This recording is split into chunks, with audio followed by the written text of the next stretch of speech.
पीछे एक साधक ने वृंदावन में कहीं मोबाइल से गलत देखने का अभ्यास बना लिया और उसे त्याग नहीं पा रहा था। तो अब सत्संग था नहीं, सत्संग हो तो फिर निकल जाएगा। वो उसी में डूब गया और अपने शरीर को पूरा कर दिया, अर्थात आत्महत्या कर ली। एक बार बताया था सत्संग में, वही प्रसंग थोड़ा सा छिड़ा। सब संत भगवान विराजमान, 1000 बार अगर हम गिर जाएं तो भी हमें शरीर छोड़ने की बात नहीं सोचनी। गिरता वही है जो दौड़ता है, जो गिरे पड़े हुए हैं, चल ही नहीं रहे, वो क्या गिरेंगे। साधक को हर गिरने में एक उपदेश मिलता है, हमसे त्रुटि कहां हुई। पर यह बल सत्संग से मिलता है। यदि सत्संग मिले तो 1 मिनट में ऐसे निराश नहीं होना। किसी भी साधक को ध्यान रखना, हमारा बल भगवान है।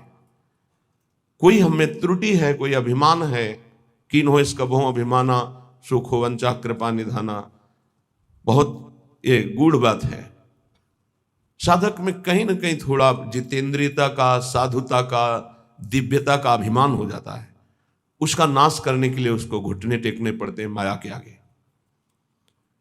तब उसको लगता है नहीं, सर्वलोक महेश्वर भगवान ही मुझे चला रहे हैं, मेरे में कोई सामर्थ्य नहीं है।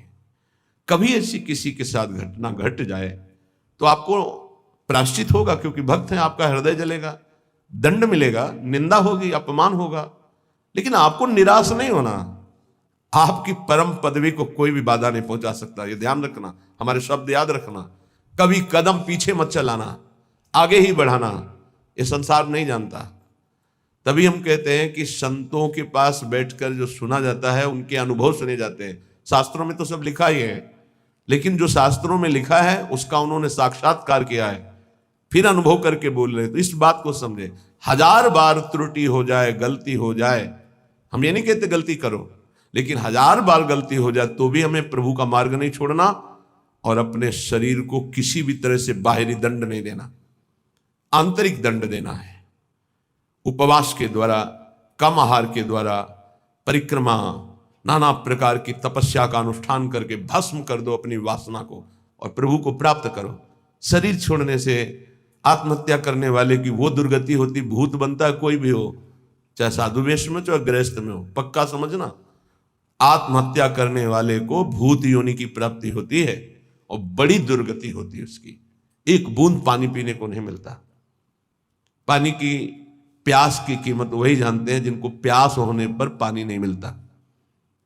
तुम क्या जानो, एक बूंद पानी उस जीवात्मा को नहीं मिलता जो प्रेत योनि को प्राप्त होता है, तो पागल बना घूमता है। फिर किसी निकृष्ट आचरण वाले के ऊपर सवार होकर तब वो अपनी प्यास बुझाना चाहता है। इसलिए इस मार्ग में चलने वाले पथिक को इतनी हिम्मत होनी चाहिए। लोका स्वच्छंद निंदाम विंदधति यदि में किम ततो दीन दीनम। मैं दीन नहीं बनूंगा उस समय। ये हमारी बात को पकड़ना। हमारी निंदा हो रही, तिरस्कार हो रहा, अपमान हो रहा है, अगर गलती नहीं हुई तो दीन बनने की तो बिल्कुल आवश्यकता नहीं। अगर गलती हो गई तो भी दीन बनने की आवश्यकता नहीं। क्यों?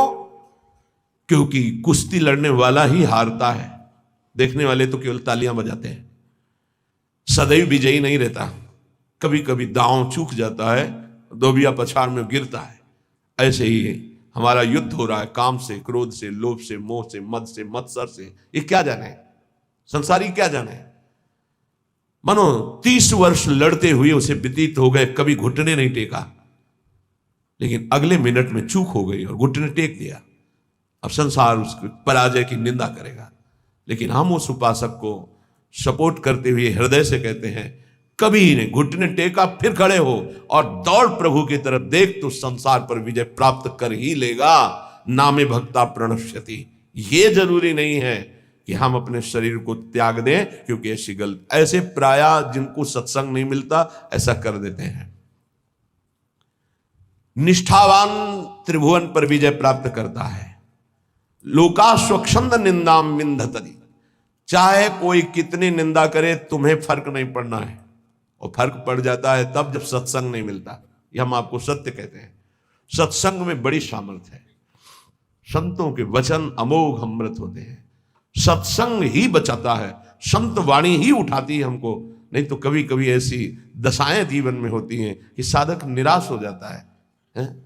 जिसको किसी को कटु व्यवहार नहीं करते, किसी से कोई मतलब नहीं रखते, अपना लक्ष्य केवल, फिर भी गाली दे रहे, फिर भी ऐसे ऐसे षड्यंत्र रच रहे, फिर भी प्रतिकूलता। हे नाथ, ऐसा क्यों हो रहा है? ये कमजोरी हमारी है।